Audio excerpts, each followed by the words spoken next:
Estamos iniciando mais um Boca Livre. Era o ano de 1965. Câmara Municipal de Ribeirão Preto. Na tribuna defendia a administração o Elson Gasparini, o vereador José Moretti, já falecido. Na oposição, liderando o bloco, o vereador Fuad Ramos. A discussão começou a ficar acalorada. Em determinado momento, o vereador Moretti, se sentindo ofendido, mostrou, exibiu o anel de grau. Meu anel é tão vermelho quanto o seu, vereador. Não adianta o senhor querer dizer que o senhor é mais preparado.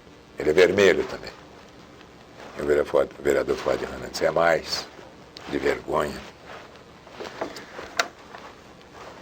Iniciamos com o professor Odônio dos Anjos, nosso companheiro nos debates, o grande amigo Zé Fernando Chiavenato, jornalista, que como jornalista sabe que, mais do que nunca, a democracia se instaura através da ação da imprensa, e o convidado, o jornalista, político, ex-vereador da Câmara Municipal de Ribeirão Preto, ex-deputado estadual, por 2 vezes eleito em 1958 e reeleito em 1962, Francisco Luciano Lepera, homem de ideias e homem do seu tempo também. Vamos iniciar com o Odônio. Bom, certa feita, visitando aqui Ribeirão Preto, Luiz Carlos Prestes esteve nesta cidade, vários jornalistas, as pessoas querendo conversar com ele, e aí ele se fechou numa sala e falou, eu não falo com nenhum jornalista enquanto eu não falar com o Luciano Lepera.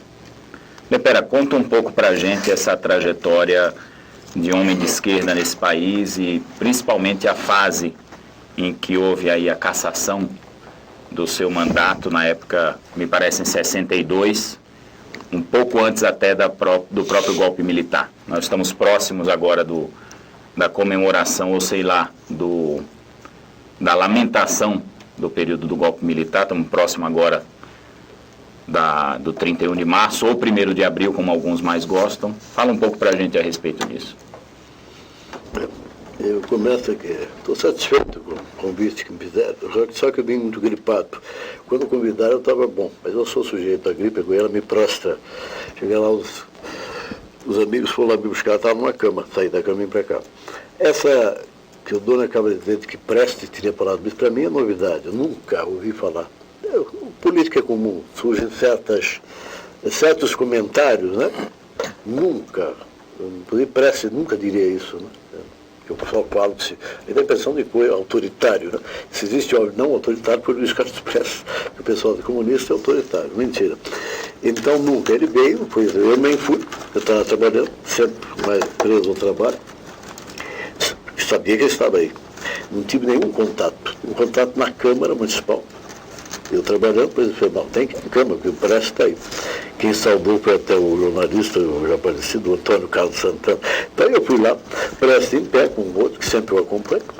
Ele é muito educado, é o homem mais educado que eu vi, mas não tem, assim, essas repentes, assim, de abraços. Então, ele olhou, eu parei. Ele olhou para o jornalista, né? Então ele ficou sabendo que era jornalista. Porque em São Paulo, vários contatos, era deputado, ele está perguntando se era jornalista ou não. Aqui, então, falaram, estão esperando o jornalista. Ele olhou para o jornalista, só, nunca ele falaria, só falo com... jamais. Então, não que vocês tenham... Folclore, é um folclore. Não, é esse comentário, pessoal, lembrei, coisas absurdas, umas engraçadas, outras absurdas. E nem o próprio Prestes, o temperamento dele, jamais diria só fala, da pessoa que estava fazendo discriminação, ele fala para quem estiver, repetia sempre a mesma coisa. Isso aqui é triste, porque doloroso, né? Uma pessoa de um equilíbrio tão grande, que nunca ergueu nem a sobrancelha, fez um gesto, que é comum, eu falo, de irritação, nunca, né? Política é conversar. Então saía cansado, já de idade, percorria, fazia o comício. Bom, comício na Praça da Sé, o que quer que seja, nós viemos. Terminou o comício, rodeia, e todo mundo faz as mesmas perguntas. Então aquilo que ele estava falando há 20, 30 anos, chega um indivíduo e fazia a mesma pergunta, e ele responde, repito, sem erguer não passe uma coisa de irritação, né? Ou diga assim, pô, tem, pelo menos, não, nada. Então, quem o acompanha, que eu acompanhava, tentava lá escutar. Ele já falou isso tudo. Você não, mas o meu pai falou o negócio da coluna, ele então falava para o companheiro, olha, é o seguinte, política é conversar. E repetia tudo outra vez. Quando terminava, aparecia um outro, escuta, como é que foi aquela passagem? E ele repetia tudo outra vez. Incansavelmente durante uma vida, nas viagens. Mas sabe o que Mao Tse Tung dizia? Que a paciência é a mais Então revolucionária ele das foi virtudes. mais paciente, eu nunca vi. Mais revolucionário. Tinha hora que até irritava, né? Porque Mas essa paciência, naturalmente, não é um procedimento habitual dos comunistas, né, Pera? Que eu não conheço ninguém mais impaciente que você. Mas então, cara, são falhas, né? Eu tenho inúmeras falhas, né? Eu não estou dizendo no sentido de falha, eu também sou impaciente. Lógico, mas porque eu não sou plenamente marxista. Eu admiro o Prestes, admiro o marxismo, mas o marxismo está certo. É ciência, acabou. Mas não quer dizer que eu seja, não sou nem sombra, nem recontorcida sombra de um Prestes, o que do Mao Tse Tung. É a mais revolucionária das virtudes. Não é a virtude, é a mais. É muito comum, a origem classe média, pequeno, mas não é muito comum. Você é um anarquista, ele, o Goffredo, é anarquista, e eu, no fundo, um anarquista. Bem, mas tem que haver força para ir corrigindo. Então, por isso, não, porque o Partido Comunista, porque o Partidão, ele quer impor, não é que quer impor. Ou é o mínimo de disciplina, até aqui, em todo lugar, ou então vira um anarquia. E como é que, pera, isso é mais para registro histórico mesmo, né? A sua passagem aqui, na política do Estado de São Paulo, é uma passagem que precisa ser anotada, precisa ser registrada, essa que é a verdade. E explica para nós, e como é que os dirigentes viam essa sua decência, essa sua retidão intelectual temperada por um componente assim, meio anárquico? Sim, mas como é que ele falava? É engraçado, se o Partido Comunista fosse querer impor, então não haveria partido. Ele tem que ver o Prestes bem Bionte. Então, a família é pequena burguesa. Ele é um tipo diferente, depois, quer dizer, já era a natureza dele, em seguida o regime militar, capitão do exército, o estudo, tudo. Então, agora ninguém pode dizer que todos são iguais. Isso é a ditadura. Essa coisa que vão formando, que você dá uma ordem, é mentira, nunca recebi ordem. Outra coisa para atualizar. Eu fui vereador aqui, tomei atitude absolutamente pessoal, que achei que devia começar a fazer oposição. Eu falei, eu tomo. Aí o partido, assim, se eu estiver errado, o partido me chama para discutir, não que ele dá ordem, não admite. É isso que eu queria ficar registrado. Então, eu comecei, nós apoiamos o prefeito, que é Gustavo Romano. Bom, quando começou o trabalho, eu achei que estava errado, que devia combatê-lo. Não sistematicamente. Claro. O que era bom para o povo, e a tribuna, tem autoridade moral para hoje a pedir aprovação. Mas começou a oposição, mas o partido me chama. O partido não me chamou, quer dizer que o partido achou que a minha posição estava certa. Agora, não pensar que todo mundo vai ser igual no pré, não. Isso não. Isso é Agora, tem uma coisa interessante. Tem uma coisa interessante. O Lepera era um grande opositor do Costabile Romano. O Lepera era vereador e o Costabile Romano era prefeito. Só que o Costabile Romano, com a santa burrice que ele tinha, era dono do jornal O Diário. Eu era redator do jornal. E ele era redator do jornal O Diário. Eu soltei o jornal O Diário. Não, foi em 1955, o Costabile era dono do Diário da Manhã, quase 20 anos, vendeu o jornal, aí me convidou para sair, para soltar um novo jornal. Eu saí, demorou um pouco, não tinha. Bom, editando o jornal. Então nós somos candidatos, o partido apoiou essa candidatura, então eu fui ao comício com ele, dois comícios só, e fomos eleitos. Só que depois eu começou a oposição, e ele não podia entender. Ele é um homem comum, que nunca pode entender marxismo. Mesmo formar... Não entende. Não, porque se falar aqui não é mesmo médico, professor, ele não pode, é uma outra vida, um outro mundo, não dá. Então ele falava de cidadão. Falou, cidadão, eu não estou entendendo. Você é redator no meu jornal, é contra eu na Câmara. É claro. Eu sou teu empregado no jornal, na Câmara não. O homem comum não vai entender. Não vai assim. Vem daqui 200 anos. Olha, pera, como não então, e daí a pouco houve aquilo, que ele me tive que demitir. E eu não disse uma palavra na Câmara de eu ter sido demitido, de eu ter sido demitido. Por quê? Porque, como marxista, o que me esforço para ser marxista, eu tenho que entender que ele tinha razão como patrão. Ele tinha razão como propriedade privada. A propriedade é dele. Ele não é obrigado a ter um redator contra ele, embora eu não escrevi nada contra ele. Então logo já sai aquela coisa assim, inventaram que um dia escrevi um artigo contra ele no jornal. Mentira. Isso seria desonestidade, eu não sou desonesto. Então eu entendi, eu fui para a Câmara, voltei para o Diário da Manhã. Tinha tribuna da Câmara 2 vezes por semana e um artigo todo dia, 10 da manhã. Nunca disse uma palavra, porque ele me expulsou, nós trabalhamos juntos e depois... Não, porque eu reconheço que ele, como dono do Diário da Manhã, não podia ter lá dentro um redator que fosse contra. Eu admitiria. Lepera, ainda como registro histórico, aquela questão de 1962, que até há pouco aqui você falava pra gente, né, que o processo 62 foi apócrifo, né, de cassação, de suspensão da sua candidatura. Conta um pouco essa passagem até pra gente registrar. Também achei natural, quer dizer, eu não gostei do fato, mas normalmente eu me vim para cá, me lembro que o Rubens Moreira, meu grande amigo, foi prefeito, vereador, um homem não medíocre, interessante, você não está falando nada, perdeu o mandato, porque achava natural. A classe dominante não tinha e não tem nenhum interesse em ter eu como deputado. E quem manda é a classe dominante. O resto é literatura de 5ª categoria, né? Ou 10ª. Então quem manda a classe dominante não é burra, ela está no poder. Então lá tem 2, 3 indivíduos que não servem. Então a minha atuação durante 4 anos, participando com 3 mil greves no piquete em São Paulo, na cidade da ABC, em Santos, em Santa Pedro do Sul, em Penápolis quebraram os dentes, o defendendo boia fria. Por que vai interessar esse deputado para a Casa Dominante? O resto é literatura, porque a lei diz, né? Porque a lei rasga a lei. O golpe, o que é o golpe de 64? Pega as liberdades burguesas, que aqui é uma democracia burguesa, né? Claro. Há outro tipo de democracia, que a minha é outra. É socialista, vai primeiro dessa aqui, com muita luta pela democracia social, que será melhor que a liberal. Depois, um dia para socialismo, que é a primeira etapa, inferior do comunismo, até atingir o comunismo. Bom, agora, no momento, é a democracia burguesa. Se um tipo não agrada a burguesia, a classe, dá um jeito. Eles sabiam antes que eu não ia voltar. Não ia voltar. Por quê? Qualquer discussão, sempre, olha, você não volta. Por que eles sabiam? Porque eles mandam. Eles só não sabiam qual é o estratagema que ia adotar. Outro até nível, um tipo como você, é o que tudo indica, não vai voltar. Vê se pega um dinheiro aí e tal, porque... Mas não vai voltar sabendo que você ia ser reeleito. Não. Eles não sabiam o que usar para eu não voltar. Mas é que eles são conscientes, eles sabem que a burguesia não está aí para brincar. Como fica o centro meio assim, ele acha que ele fala e o burguês está com medo de besteira. Então não vai voltar. Eles não sabiam o que usar o tribunal regional, isso não. Basta ele nega a legenda. Esse partido político, que são partidos de propriedade, não é partido político, para mim é partido comunista. Eu respeito o outro, tem outro um pouco mais avançado, nós coligamos. Você está no PPS hoje? Eu estou um pouco afastado, estou meio uma série de razões pessoais. Não tem divergência no momento, mas pode ter tanta divergência. Então é o seguinte, que quer dizer... O PTB. O seu partido era o PTB. Meu partido é o PTB. Mas a Ivete Vargas, diretora do PTB, ela deu-nos legenda. Então. Ela nos deu. Mas ela pode amanhã não dar legenda, o candidato. Você não é candidato para reeleição. Esse moço aqui faz uma boa atuação. Ele acha que é boa, muita gente aplaude. Mas se o dono do partido não dá legenda... Como é que você dono do partido? É claro. Não é propriamente partido político. Partido político é o Partido Comunista, igual o PT, um pouco, muita falha, mas imita um pouco. Bom, pera lá.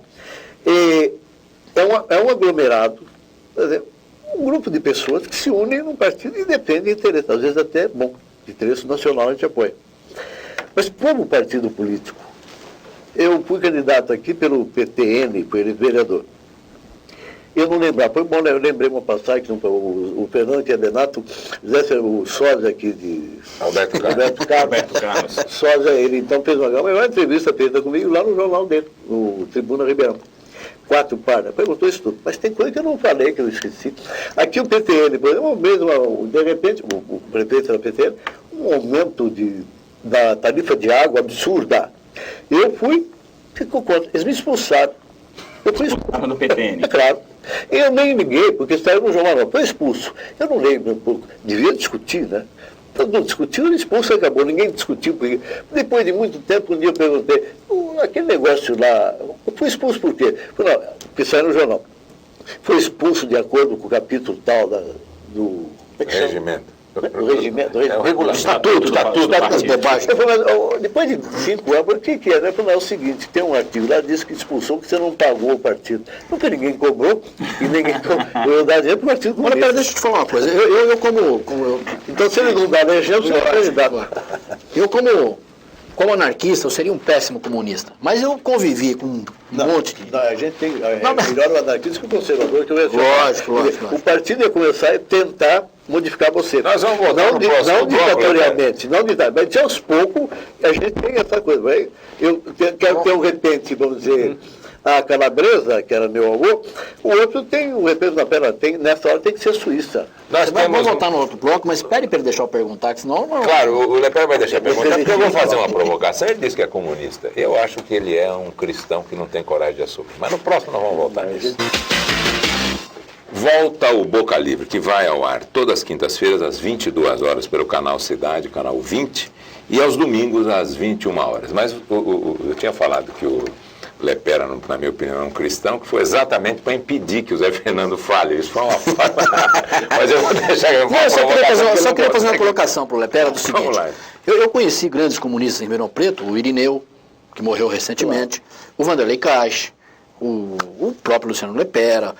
Tive contato com o Vladimir Palmeira, aqui em Ribeirão Preto, o pai dele, morto naquele assassinato na Lapa, aquele massacre todo. O Roberto Freire esteve aqui recentemente. Eu vou te fazer uma pergunta seguinte. Ribeirão Preto me parece o único lugar do mundo onde uma das lideranças do comunismo dá aula de catecismo num colégio de freira. É o caso do Dácio Campos, por exemplo, que está ali alojado no PPS e é um cristão convicto. Mas como é que se explica isso? Ninguém impede, o Partido Comunista não vai impedir que alguém seja cristão. Mas não existe o comunista cristão. Hein? Não existe o comunista cristão. Eu, por exemplo, acho que Cristo era comunista. E daí? Agora você mexeu com a coisa é... Não, mas então quando ele fala assim... Porque na medida que ele era revolucionário... Ele era um revolucionário. Então, na época, o que ele pregava seria o comunismo. Ele mandou repartir pão, pronto. Então, esse negócio de baixismo... eu acho isso. Mas é engraçado. Mas note bem, nós nunca dissemos que nós somos cristãos. Então, várias pessoas, inclusive o Grupo PT em Ribeirão, insistem. Eu não acho, isso eu vi várias vezes, os comunistas... Antes de você chegar aqui, ele falou que você, nas cidades da região, você vai à missa. Não, eu não vou à missa. Eu não vou à missa, mas respeita. Se eu acreditar, é uma coisa impressionante. Eu não tenho fé religiosa. Então, seria cinismo, seria o falso religioso, a pior coisa que existe. Né? Então, se eu tivesse fé, eu iria. E o Partido Comunista não ia me proibir. O Roberto Freire, você falou, a mulher dele é católica praticante, ele leva a mulher na missa. A sua mãe como era? Católica. Você falou, católica. E ela ficava horrorizada de que um filho que é comunista e come criança e quer matar os outros. É anticristão.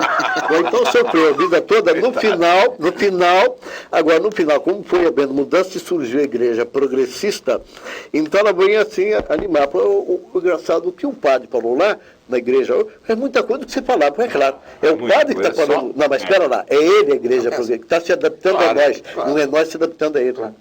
Não, o que eu digo é o seguinte, eu como burguesia, se eu fosse burguesia, se eu fosse um homem da classe dominante declaradamente, eu preferia você no Partido Comunista a você como um padre operário num púlpito. E vou dizer mais, preferia porque é mais temível, falando com a proteção da igreja. Lenin dizia o seguinte, dê-me uma cátedra, o púlpito e a tribuna. Mas principalmente o púlpito. Você politiza, isso. Mas engraçado, a luta toda é politizar. O que é então, isso? Mas espera lá, senão nós desviamos um pouco. Claro. O que a Bernardo falou, aquele negócio do cristão, dá a impressão que eu estou dizendo que não é isso. Eu não sou cristão, porque eu não creio, não tenho fé religiosa. Mas como todo mundo diz, nunca ouvi falar que Cristo foi banqueiro, que o Cristo dependeu do latifundiário. Então, quando era mocinho, 15, se Cristo voltasse hoje, seria preso também. Por quê? Pessoas que não são marxistas, mas são honestas, estava discutindo problemas sociais e dizer, bom, se Cristo voltasse, seria preso. Por que ele foi preso? Porque ele discordou da classe dominante. Era o Império Romano e a religião dos judeus, não a religião de todos, dos ricos. Bom, a filosofia dele era inteiramente subversiva. Então, em 1947, escrevi o primeiro artigo, Cristo subversivo. Foi um horror na igreja. Quando ele escreveu, desculpa? Em 1947, Diário da Manhã. Título, Cristo subversivo. Mostrando, não é que eu queira ser Cristo. É ele que aderiu. Naquela época não havia marxismo científico. Mas a filosofia dele ajudou a derrubar o Império Romano. 300 anos depois de terem assassinado Cristo, os cristãos se reuniam clandestinamente. Como depois começaram a se reunir clandestinamente, todos os revolucionários até chegar ao marxismo, que era ontem, 200 anos. Mas antes os anarquistas em Ribeirão, no Brasil, formaram o PCB, Porque os anarquistas eram um movimento anarco-sindicalista, os primeiros sindicatos. Então tem todo o valor e o respeito. Só que depois, quando surgiu o marxismo científico, eles ficaram superados. Não por acaso, 5 anarquistas, um escritor e 4 operários, fundaram o PCB em 1922, é o partido mais antigo do Brasil. Quem é que fundou? Aqueles que viram que não ia mais o anarquismo. Aquela utopia de querer a supressão do Estado. Eu também quero. Agora o Estado é feudal, depois é capitalista, e tem paz, agora é o neoliberal, que é pior que o capitalista. Porque o capitalismo ainda admite a concorrência. Agora não, 2 monopólios se unem, fazem oligopólio e mandam no mundo todo. Bem, é por etapa. Amanhã será socialismo, uma etapa difícil, para ver se depois atinge o comunismo. Quando atingir, desaparece o Estado. Por quê? Porque a educação será tão perfeita, aí vem a tese anarquista. Cada homem vai se dirigir por si. Então, não tem mais Estado. Até lá o Estado é coator. Eu acho que o Estado capitalista, ele coage a maioria absoluta, que é o proletariado, para favorecer meia dúzia de capitalistas. Amanhã no socialismo ele está coagindo, é claro, tem que coagir essa meia dúzia que quer botar o poder. Então, para defender o povo geral, o Estado coage aquele que quer fazer câmbio negro, quer prostituir a juventude, como hoje o rádio, o jornal está prostituindo tudo. Então tem que se proibir. O Estado passa a editar livro, não vai editar pornografia. Mas foi o caso ele vai fazer cinema, não vai fazer pornografia. Bem, então ele sempre coator. E ele falou, mas lá acabou a liberdade. Mas não acabou a liberdade burguesa. E tem a liberdade proletariada. Foi o caso... Aqui o proletariado não tem liberdade e a burguesia tem toda a liberdade. Foi o caso da queda do Muro de Berlim. Pegaram os alemães que estavam no mundo oriental e deram putaria para eles. Sim, mas acontece que a luta é muito longa. Eles me lembram todo mundo fala o Muro da Vergonha. Mas será que eles têm prazer em fazer algo que tem uma propaganda no mundo inteiro contra eles? Não, é que não é que quiseram, é forçado. Surgiram fatores que obrigaram, porque eles não explicam isso. O pessoal ia trabalhar, deixava a família na República Popular, mas não deu nome de socialismo. Não teve coragem por nem socialismo. República Popular. Era a República Democrática. Que acha que democracia é pão na mesa, democracia é proletariado no poder. Quando meia dúzia está no poder, então não é democracia. No capitalismo não é democracia, para mim. É 1000 vezes preferível a democracia burguesa do que a ditadura burguesa. Se amanhã põe ditadura, é pior. Então, TNTP, quando o povo começa a avançar, isso é dialética, 64, eles rasgam a liberdade deles, porque não tem jeito. Então, lá o povo passou, eles têm toda a força, tem o capital, fizeram um muro porque o pessoal do lado capitalista, eles distribuíam dinheiro para entrar no lado, comprava tudo que estava, máquina fotográfica, verdura, arrebentava. Por quê? Porque o socialismo tinha que dar emprego, comida e tudo para o povo. Então, se ele ia trabalhar no capitalista, deixava a família do lado socialista. Bom, aí eles falavam assim, não pode, você trabalha lá e vem para cá. Nós temos que dar comida, emprego, tudo. Mas você então vem lá e fica aqui, aí não pode. Então fizeram o muro. E o outro lado, no sentido filosófico, dizia o muro é a tentativa de impedir que venha para cá, que entre aqui, a safadeza burguesa. Isso, a prostituição que faz o rádio, o jornal, a televisão, a violência. Então, o muro é porque se ele edita livro, como está em Cuba, edita o livro, faz o filme, para impedir para impedir a decadência burguesa. Nós temos que impedir a entrada da decadência. Como foi a União Soviética? Não, prostituiu tudo na União Soviética. E os cínicos na imprensa falaram assim, eles voltaram para a democracia. Não, voltaram para o capitalismo. Então prostitui. Mas ali está jogatina, tráfico, prostituição. E quem que moleque que não quer isso? É claro. E quando eu falo, nós queremos levar um jovenzinho para o sindicato, para lutar politicamente, inclusive pode ser preso e sacrifica a família. Doutorado da revista de mulher pelada, para onde é que ele vai? Para pornografia. Lógico, é humano. Juventude é tranquilo. Então eles usam todas as armas e foram indo até minar e minaram. Porque trabalharam desde os mas eu tenho a impressão, eles fizeram o ritmo, eu tenho a impressão que a queda se deve em grande parte ao fato de a política do presidente Ronaldo Reagan ter exigido investimento, todo o investimento do mundo socialista em segurança, em arma. E não, o mundo socialismo é investimento em educação. Mas o Paulo Francis, agora, eu via sempre artigo dele, eu escrevi 3 artigos contra, mas sempre li, muita cultura. Claro. E ultimamente aderiu por completo ao neoliberalismo. Ele pregava uma ditadura, como Fujimori, ditadura militar em toda a América Latina. E um homem que foi de esquerda, a moda dele. Como diz o italiano, é um esquerdista ao modo suo, não é marxista. É aquele temperamento dele. Bem, então ele falou, eu sou um ex-trotskista. Trotskista ficou sempre utópico, nunca tomou o poder. Se toma o poder, prova que a tese dele é melhor que a outra. Não. Então ele escreveu isso aí, várias vezes. O homem do século é Ronald Reagan. Ah, ele falou isso. O homem do século é Ronald Reagan porque destruiu a União Soviética sem disparar um tiro de mosquetão. Porque ele fez a negócio do Estrela, armas. Guerra nas Estrelas. Então, milhões e milhões de dólares em arma. Bom, o outro lado, como foi invadido por Hitler, pelo capitalismo que criou Hitler, deixou Hitler se armar para invadir a Rússia. Só que ele invadiu a Europa depois disso, mas destruiu toda a União Soviética. Perderam 26 milhões de soviéticos e depois teve que reconstruir tudo e chegou a ser outra vez superpotência. Tendo ainda que ajudar a Polônia, tanto o regime é melhor, na minha opinião, que fez isso. Bom, quando começou este armamento, eles com medo da invasão começaram a desviar dinheiro de fim pacífico para fim militar. Isso, eu achei isso. Você não pode, não, mas teve que ser. Então, sabendo, aí a juventude toda, principalmente, a moça quer um vestido bonito, mas para dar o que deram, que é o fundamental que todo mundo quer aqui, que é a educação, saúde, o emprego, para dar isso, tiveram que cuidar da indústria pesada e não pegaram a indústria leve. Então, como jovem, mas eu quero essa gravata, eu quero o tênis colorido, eu quero a calça jeans. E aí foi minando. Eles minaram, entraram, minaram. Qualquer partido quer hegemonia, inclusive, da consciência da sociedade. Mas quer ter que politizar, né? Exato. Nós estamos num regime democrático. Por que não avançam mais essas teses na nossa sociedade? Porque nós não temos mais a classe dominante é dona do jornal e da revista, do rádio, televisão e do cinema. E ela é dona da sala de aula. Então, quem dá a ideologia é ela. Então, Karl Marx já dizia, eu nunca li de Marx, mas de citação, a ideologia dominante é a ideologia da classe dominante. Porque quando o socialista chega no poder, então ele tem o rádio, o jornal, daí passa da outra ideologia, mas vai longo, vai difícil. O que existe há milênios, o que a União Soviética fez é um milagre, vamos dizer assim. Mas você não acha que faltam exemplos também? Como? Exemplos, não é só essa questão. Exemplo? O cara dá uma vida toda por exemplo. Não estou dizendo exemplos pessoais, mas falta um exemplo. Hoje, por exemplo, o Bloco Socialista, ele praticamente ruiu.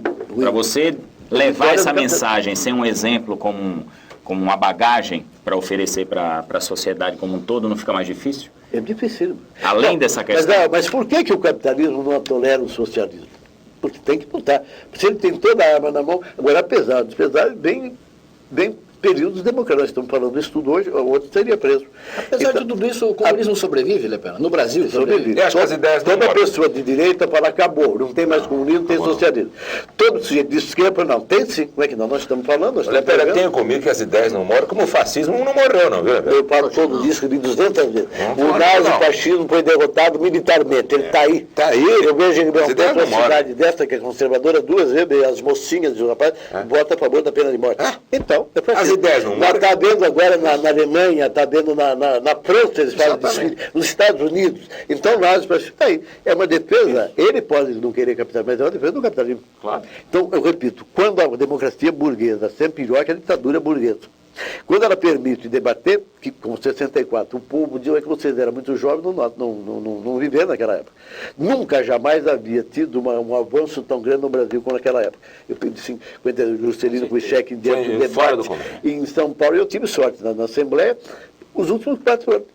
Que foi de 59 a 63. Os anos dourados. Então, os anos dourados, porque as moças, então, de filosofia, muito bonita, aquela coisa, marchavam ombro a ombro com os operários do metalúrgico.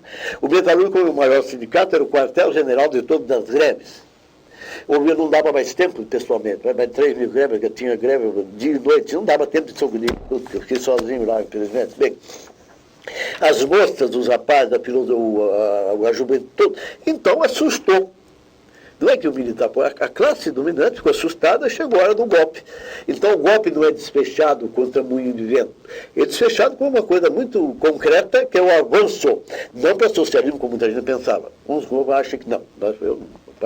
O partidão ficou conservador. Por quê? Porque cria novamente o radicalismo pequeno burguês, o radicalismo anárquico. Eles pensaram que já estava no poder, que já não é socialismo, não é socialismo. É um passo adiante dentro do capitalismo. Bem, então o partidão virou conservador, porque ele quer tomar o poder na hora. E subestimaram, inclusive, não pode subestimar a força do adversário. Inclusive, muitos comunistas acabam com submetimento, se empolga e... Perde a dimensão da real mas quantas vezes eu vi na Assembleia, havia um comício, por exemplo, contra a invasão de Cuba, autodeterminação dos povos.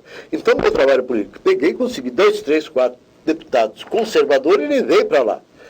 Chega um grupo desse que a gente chama de, não vou dizer o nome aqui, bom, então ele está empolgado, ou não tem, ele acha que é ele, que o Partido Comunista até já virou conservador, desfraudar uma bandeira vermelha de 20 metros e cantar internacional. Muito bonito. Só que o pessoal sai correndo e a imprensa, tá vendo? Eu não falei que era comunismo. Não, não é comunismo. Nós queremos impedir a invasão de Cuba. Nós temos que conquistar o católico, o espírito. Vocês desfraudam a bandeira vermelha e cantam internacional. Mas é isso que eu estou querendo dizer, por exemplo.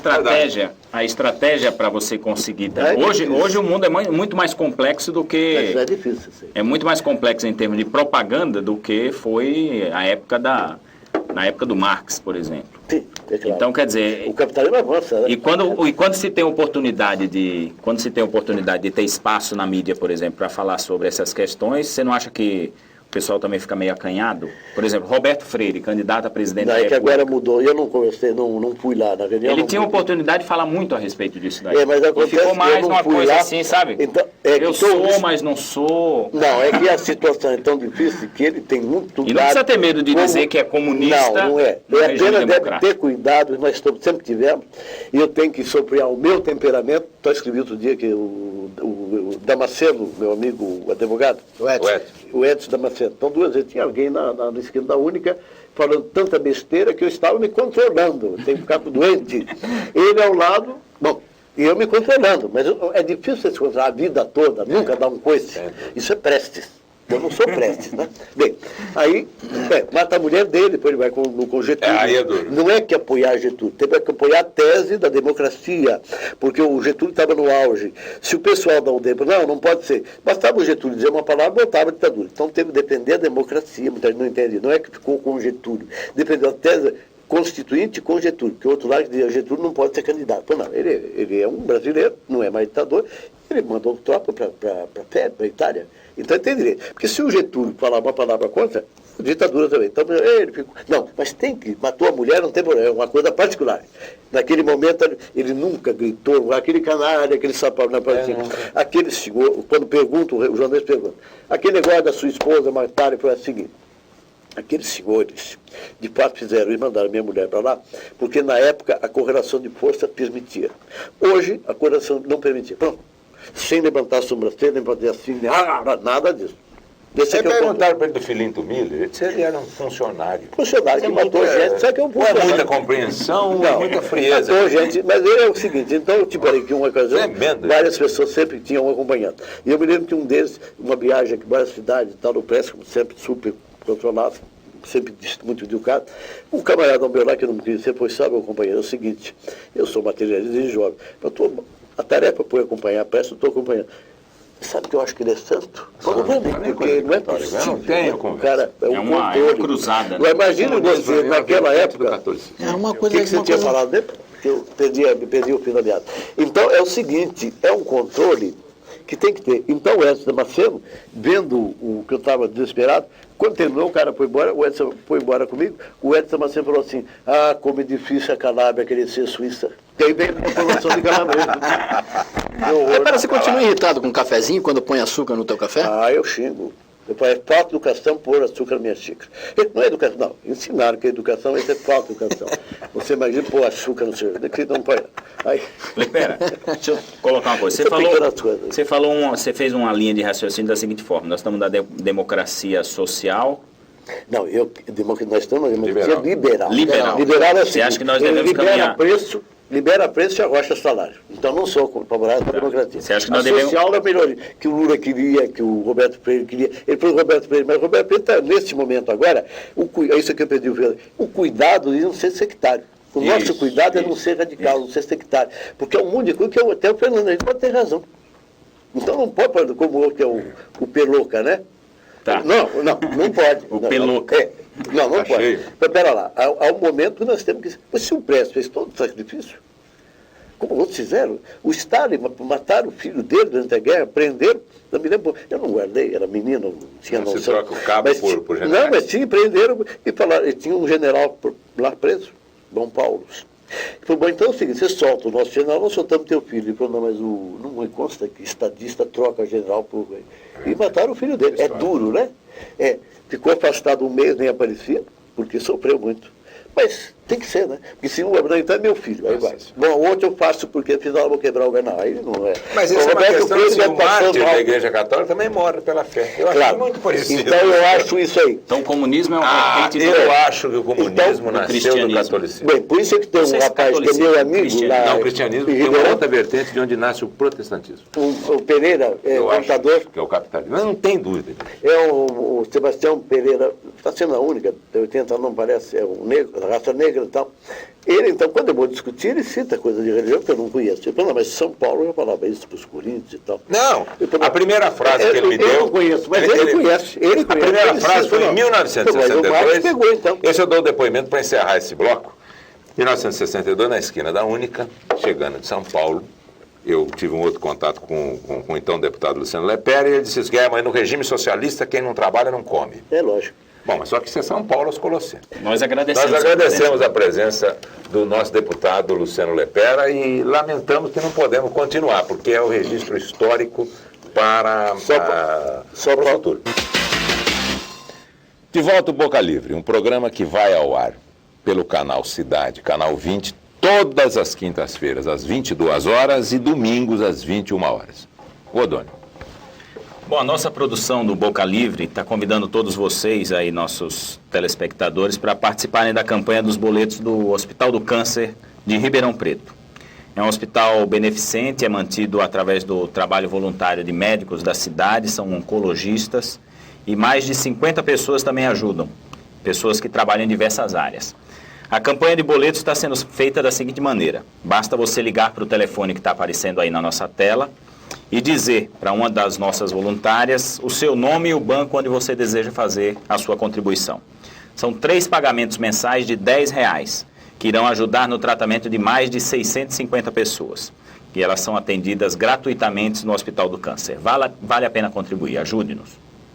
Bom, vamos dizer o seguinte: o Odônio dá os temas, o Zé Fernando escolhe. No próximo, o Zé Fernando dá os temas e o Odônio escolhe. Qual é? O que nós vamos... Podemos inverter tudo isso também. Podemos...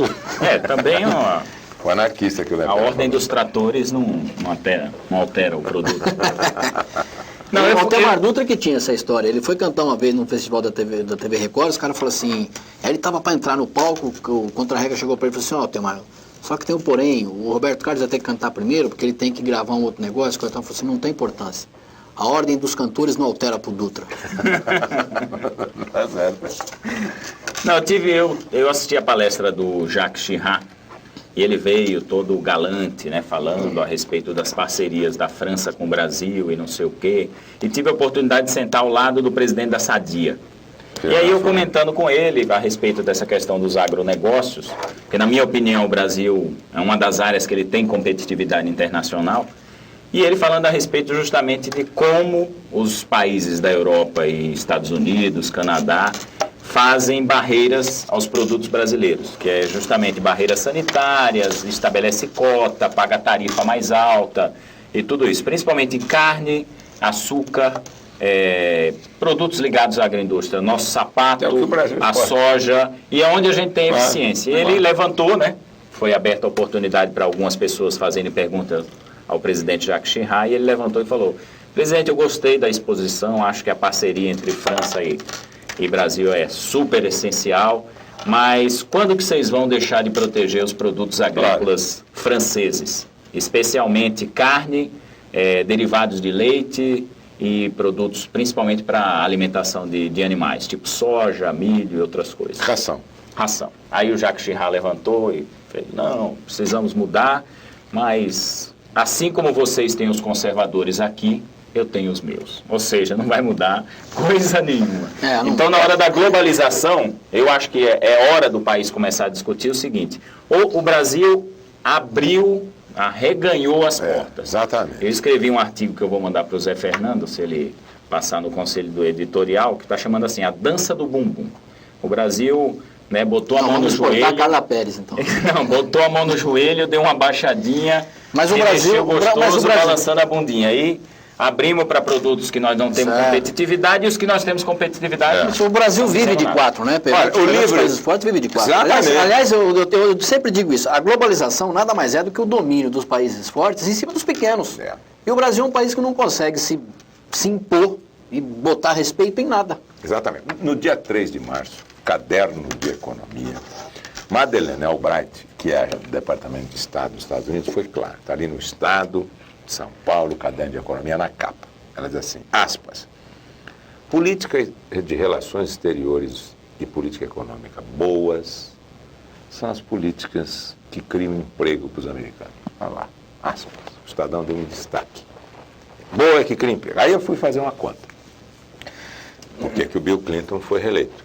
Por causa do alto nível de emprego, economia em alta. Por que ela virou? Exatamente. Aí eu fui ver. Desemprego na América Latina. Qual o total? Desemprego na Europa, no Japão. Todos os empregos amputados nessas 3 áreas foram criados nos Estados Unidos. É uma transferência de emprego. Alguém já disse que política comercial boa é a política que não tem barreira. Política comercial sem tarifa é a diplomacia de Deus, para preservar a paz. Mas a Europa sabe que sem barreira o Brasil ganha. Nessa área também. Nessa área Estados Unidos também sabe. É o que ele quer. Ele quer livre comércio nas áreas em que ele tem domínio e proteção nas áreas em que ele não tem. O Japão, o subsídio que o arroz japonês recebe é uma coisa absurda. Absurda. O trabalhador brasileiro é o trabalhador mais criativo do mundo. Eu também acho. E trabalha muito. Só não trabalha mais porque é desorganizada, a própria sociedade é desorganizada em termos disso. E quando eu digo sociedade, é a sociedade que emprega. A empresa privada é absolutamente... E nós tivemos o seguinte... Aqui você imagina, a gente chega lá fora, você chega na Europa, no Oriente, então nem pensar. Mas você diz que uma criança começa a ganhar a escola, a ir para a escola, começa a se familiarizar com a escolaridade no Brasil, com 7 anos, eles riem na cara da gente. Uma criança começa a se escolarizar, na verdade, num país avançado, com 4 anos. A creche já é parte do processo de educação. Exatamente, claro. Exatamente. Isso, agora, o Brasil, eu sempre entendi assim. O que o Lepera falou, eu vou retomar. A frase de Marx é assim: as ideias dominantes em uma época são sempre as ideias da classe dominante. Quando as ideias da classe dominante orientavam na linha do nacionalismo, 1917 na Rússia, aí vem o Brasil em 30, o corporativismo, New Deal nos Estados Unidos em 32, aí Perón na Argentina e por aí vai, eu defendia as ideias liberais, que são a pedra de toque da globalização. Como agora a OMC, Organização Mundial do Comércio, que é o sucessor, como braço do imperialismo, do Fundo Monetário Internacional, prega a globalização, agora eu defendo o nacionalismo. Porque o que serve para a metrópole não serve para a colônia. O que é bom para os Estados Unidos não é bom para nós. Todos os empregos criados lá foram amputados aqui, então nós temos que fazer a linha contrária. Não adianta, não existe. Eu não seria tão radical assim. Não, eu digo mais assim, em economia não existe amizade nem inimizade. Só existe interesse. É o capitalismo, é a tecnologia, é o capitalismo e a tecnologia que eles dominam. Agora, dominam dessa maneira, com regras favoráveis para eles, com regras que impõem, que estabelecem princípios que defendem a economia deles, aí não é possível. Eu estava pensando aqui, cara, como esse programa é machista, né? Durante o mês de março inteiro, nós só entrevistamos homens. Nós estamos no final do mês de março, vai acabar agora, amanhã, depois do mês de março, só homem que falou nesse programa aqui. Nós não fizemos uma homenagem para as mulheres, é verdade. Não, mas nós convidamos a Maria Conceição Tavares, que deve estar... continua na mesma. Que deve estar no próximo programa. A Maria Conceição estava deputada, né? Podemos convidar outras pessoas. A Catarina II da Rússia, ela falava assim... Não, mas essa aqui só então tem que trazer um espírito aqui. Você está querendo entrevistar a Catarina II? Não, a Catarina II, precisamos tomar cuidado, porque quando o diabo... Ela que fala... Quando o diabo não quer se fazer presente, manda como representante uma mulher. Então nós precisamos tomar cuidado. O Brasil é uma mulher fantástica. Claro. O Golfeto agora conseguiu assustar, realmente. A hora que ele falou, a Catarina II da Rússia, agora vai trazer. Traga a mulher aqui, tem que... Aliás, falar nesse negócio de espírita, né? Eu tenho um amigo meu, para não dizer que sou eu, tenho um amigo meu... Eu tenho um amigo meu, é ótimo, né? Mas que sempre fala isso. Mais Você conhece algum... O Che Guevara, o próprio Luiz Carlos Prestes... O Marx, qualquer líder revolucionário Trotsky. que tenha sido psicografado. Um socialista, escritor, poeta que foi psicografado, Vitor Hugo... Voltou pior. Não, muito pior. Falou, olha, a morte para ele fez muito mal. Porque eu sou um leitor das obras dele, eu gosto muito de Vitor Hugo. Mas eu acho que quando morre um Morreu, aí foi psicografado também... uma coisa horrível, viu? Eu Será que não, o Vitor Hugo não fez bem, a morte deve ter estado aqui. Porque o que eu li, obra, mediunidade, psicografado, não ficou bom para ele, não. Ô, Feto, se clonar um ser humano, ele volta com alma? Essa é uma pergunta. Nós podemos consultar o nosso assessor para assuntos científicos, né, o Sérgio Ferreira. O Sérgio Ferreira, é verdade. Pelo menos uma entrevista assim para ele responder essa pergunta. Ele já deve ter voltado, né? Não, ainda Mas que causa um arrepio na gente essa possibilidade de voltar. Quem você clonaria e quem você não clonaria? Dessa vez eu roubei a pergunta do Essa pergunta que eu... Espero que não roube a resposta que eu dei. Eu não clonaria o Paulo Maluf.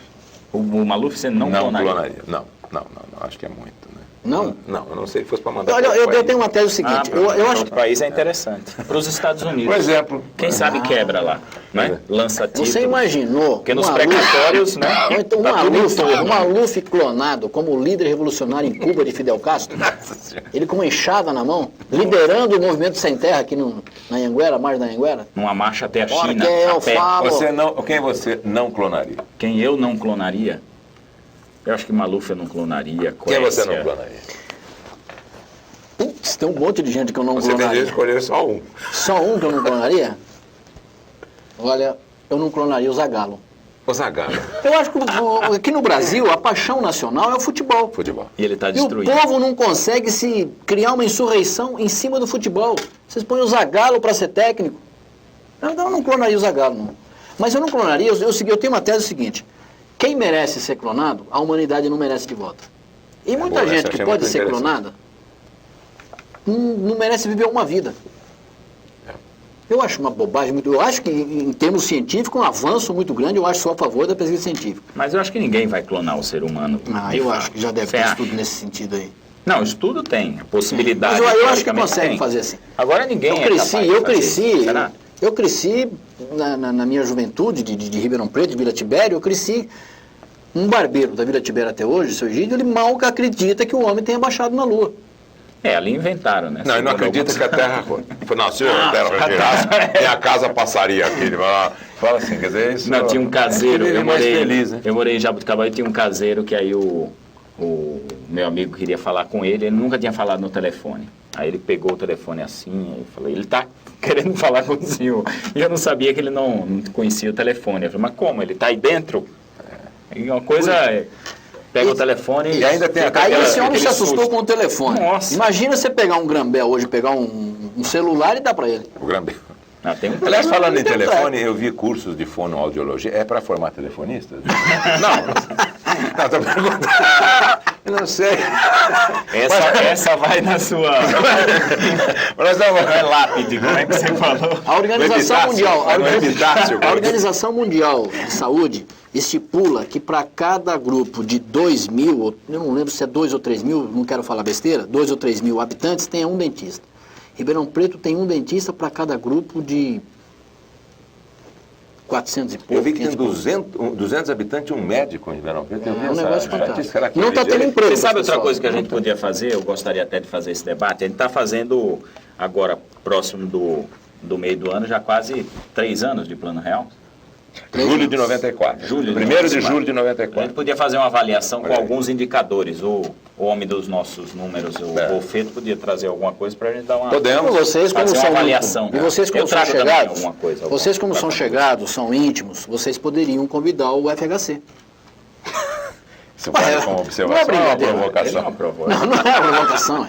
Trazer o pai do Real, ou então o Itamar Fraco. O Itamar Fraco é o verdadeiro pai. Que é mesmo. Ele era o presidente. Sim, aí a gente vai fazer, traz os dois e eu proponho fazer um DNA. Fazer um teste de paternidade. Uma moeda DNA. Bom, encerrado o nosso Boca Livre. Encerrou, acabou o mês de março. Espera um pouquinho. Acabou o mês de março, quero saber se vão trazer mulher nesse programa. Vamos trazer? O compromisso é esse mês a gente ter uma mulher. Em abril teremos pelo menos uma mulher. Tavares. Quem sabe?